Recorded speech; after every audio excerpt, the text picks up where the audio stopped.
Timnas Indonesia telah resmi mendapatkan amunisi baru jelang babak keempat yang akan dimulai pada Oktober nanti. Amunisi yang dimaksud adalah Emiliano Jonathan yang saat ini akan segera menjalani proses naturalisasi.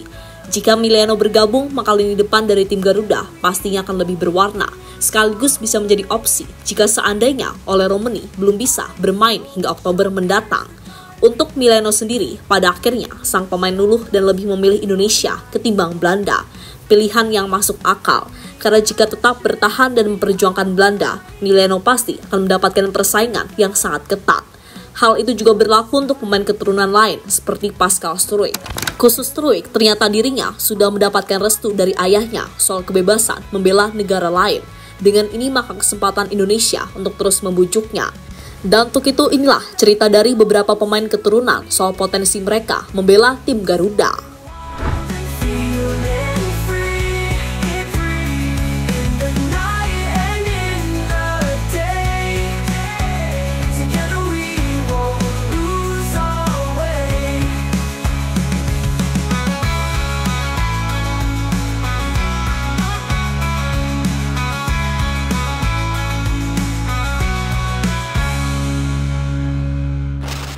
Ya, Indonesia adalah opsi yang paling realistis bagi para pemain keturunan jika mereka gagal bersaing untuk membela tim nasional masing-masing.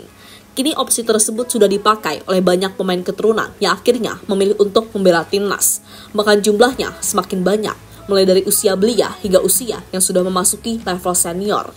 Untuk usia belia, pemain keturunan yang memilih Indonesia adalah Matthew Baker, James Revan, hingga Welber Jardim. Sementara di level senior, lebih banyak lagi seperti Jay Itzes, Tom Haye, Emil Audero, Kevin Dix, hingga Kelvin Verdong.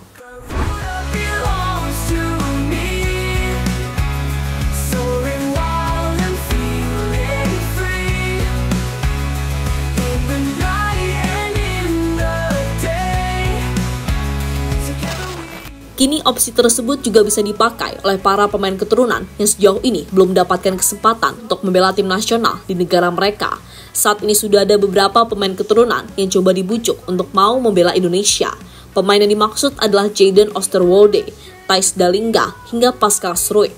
Tapi sayang mereka tampaknya belum memikirkan soal membela Indonesia, karena fokusnya saat ini adalah bermain sebaik mungkin agar dilirik oleh timnas Belanda asuhan dari Ronald Koeman. Sesuatu yang sangat wajar, khususnya kepada Dallinga dan Struijk, karena mereka saat ini tengah bermain di liga-liga top Eropa. Situasi yang sama sebelumnya juga dirasakan oleh Emiliano Jonathan. Sebagai pemain muda saat itu, dirinya belum memikirkan soal masa depannya, apakah lebih memilih membela Belanda atau timnas Indonesia. Pengakuan itu diungkapkan oleh Emiliano beberapa tahun lalu saat namanya terus dikaitkan dengan timnas Indonesia. Jaraknya cukup jauh untuk ditempuh, tetapi tak lama kemudian mereka mengetuk lagi. Saya mengalami tren peningkatan kecepatan, tetapi saya belum akan menentukan pilihan, kata Emiliano Jonathan pada media.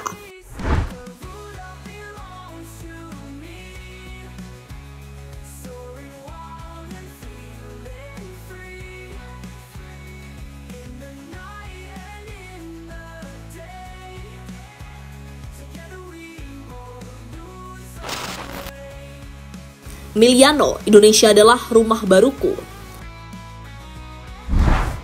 Kini pada akhirnya, meski sebelumnya sempat bimbang, Emiliano dengan mantap memilih Indonesia sebagai negara yang dia bela di panggung internasional. Itu berarti dirinya rela meninggalkan Belanda, negara yang telah membesarkan namanya selama ini. Soal pilihan Emiliano, tampaknya dirinya mendapatkan banyak dukungan dari keluarganya, terutama keluarganya yang saat ini tinggal di Depok. Berkat dukungan tersebut kini membuat pemain berusia 21 tahun itu semakin yakin dengan timnas Garuda. Mengenai kepastian Emiliano bergabung dengan timnas, hal ini diungkapkan oleh Erick Thohir dalam postingan Instagramnya.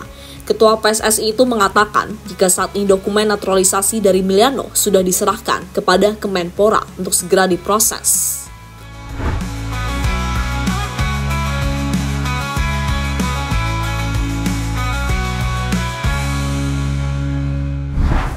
Yang dilakukan PSSI dengan mendatangkan Emiliano adalah sebuah keputusan yang sangat cerdas. Alasannya adalah karena Emiliano bisa menjadi opsi di lini serang timnas Indonesia. Berdasarkan Transfermarkt, pemain yang satu ini bisa bermain di dua posisi, yakni gelandang serang dan penyerang sayap. Tapi posisi naturalnya adalah penyerang sayap yang biasanya menyisir di area kiri pertahanan lawan. Jika Mileno bergabung, maka dirinya bisa menjadi tandem yang sangat pas bagi Ole Romeni. Belum lagi dengan kembalinya Ragnar yang diprediksi bakal segera comeback ke timnas Indonesia.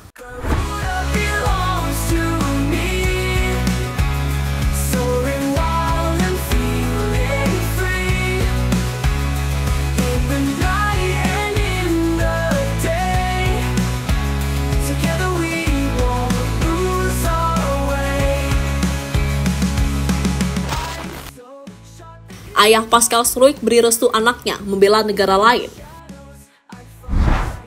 Kini ada beberapa pemain lain yang masih bimbang apakah tetap berjuang demi timnas Belanda atau lebih memilih membela negara lain.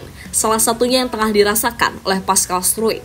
Performa konsistennya bersama Leeds nyatanya belum cukup untuk membuatnya mendapatkan panggilan dari timnas Belanda. Sesuatu yang masuk akal karena saat ini timnas Belanda memang dipenuhi bek-bek kelas dunia. Berhubung usia Struijk yang sudah memasuki 26 tahun, maka dirinya harus cepat memberikan pilihan soal negara mana yang bakal ia bela.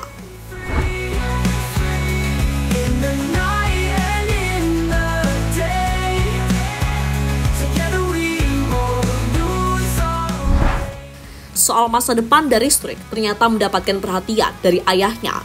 Pada tahun ini Struijk memberikan sebuah pengakuan yang sangat mengejutkan. Pengakuan yang dimaksud adalah tawaran untuk membela timnas Belgia.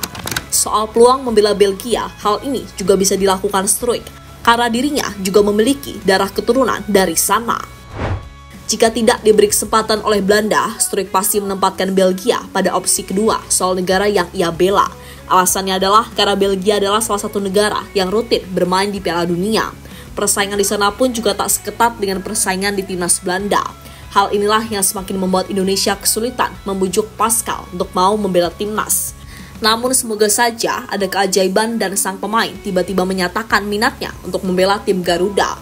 Lagian dibandingkan Belgia, Indonesia tampaknya lebih serius. Buktinya, Pascal Struijk pernah ditemui Kluivert di Inggris beberapa waktu yang lalu.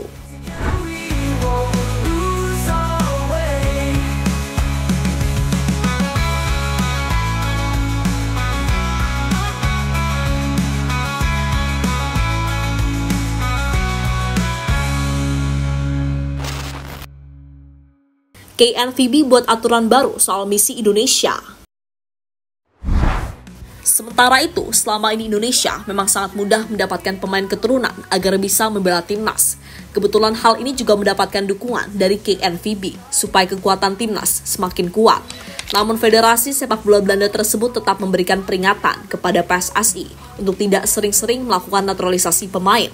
Alasannya adalah karena akan berdampak pada pembibitan pemain-pemain muda di Indonesia. Coba bayangkan saja, saat PSSI terus menaturalisasi pemain dari yang muda hingga senior, pasti akan membuat pemain lokal Indonesia pesimis soal mimpi mereka membela timnas. Dan perlahan PSSI juga tidak akan fokus mengenai perkembangan pemain-pemain muda asli didikan sekolah sepak bola. Dan mungkin dampak itu tak dirasakan saat ini, karena mungkin saja dampak tersebut dirasakan pada tahun-tahun yang akan datang. Mengenai hal ini, PSSI harus melihat nasib dari timnas Singapura. Kini timnas Singapura terus mengalami kesulitan untuk bersaing di level Asia. Padahal dulunya mereka adalah tim kuat yang dipenuhi dengan pemain naturalisasi. Tapi saat naturalisasi dibatasi, timnas Singapura kembali ke setelan pabrik dan selalu kesulitan bersaing, khususnya di level ASEAN. Jadi itulah cerita dari beberapa pemain keturunan soal potensi mereka membela timnas Indonesia.